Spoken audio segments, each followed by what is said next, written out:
Ini suatu tanah, dheweke atine owah. Tanggane bangun, dhek bingung kelabaan. Tanggane tuku montor, dhek lambene jontor. Tanggane tuku kulkas, tuku emas, dheweke atine wapal nomor. Siwatu. Siwatu mboten nonton tiang panasan nggih, Bu. Kata. Oh niku li panasan kenging srengenge. Sing dimaksud teko panasan iku meri karo tanggane. Mongkon ngaji lutik-lutik sebelahe. Biar model ngeten. Yuk. Wih. Angkat ngaji kaya Sahrini ya yu ya. Sikile digelangi kabeh. Tangane gelangi, hali-haline sakeong-keong. Dene tangane gelangan dela-dela kukur-kukur. Si diajak omong nyambung we karo saheran. Wis si batangane bekaro kelan utange we. Nang di ora ana piye penene ngerti. Sing klo dikaca seru-seru. Aku dadi melu krungu. Ki si batangane bekaro kelan dudu mas asli.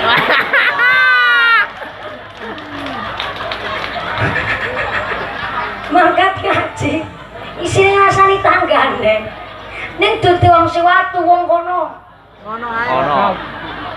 Cilacap anane aku Pak wis ora apa-apa wong Cilacap tapi boyongan saka kene boyongan Cilacap sanes Batang mriko wis rangi tadoh tane tuku tanah deke wetane mbok deke bingung tane tuku montor dhewe contor dhewe tuku emas dhewe atine panas tane tuku truk deke setruk tane tuku para berat dhewe tuku para mek tanggane mangkat haji akhire dheweke umat mati karena mumet dirujuk di rumah sakit akhirnya mondok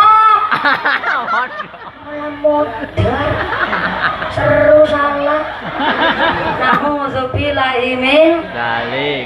atiku rasane lara nyawang kowe lali karo agama wong wedok hilang ati duduk apa ora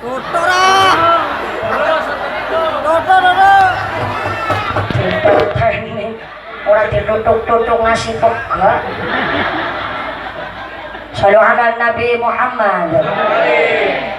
An-Nabi sallu alaihi salawatullah alaihi wa yanalul barakah kullu man salla alaihi An-Nabi sallu alaihi salawatullah alaihi wa yanalul barakah kullu man salla alaihi atiku rasane lara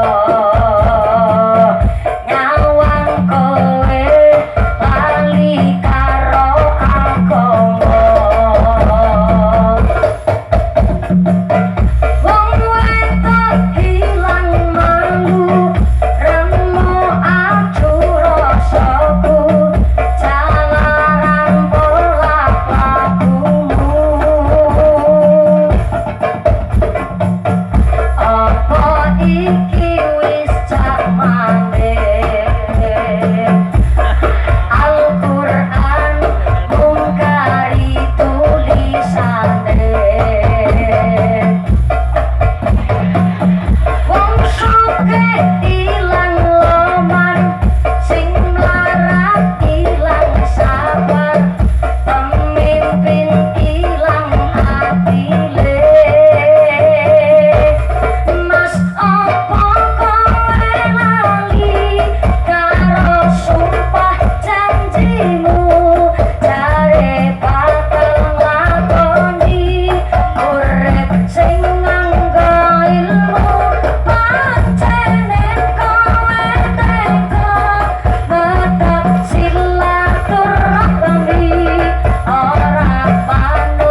Nabi Muhammad.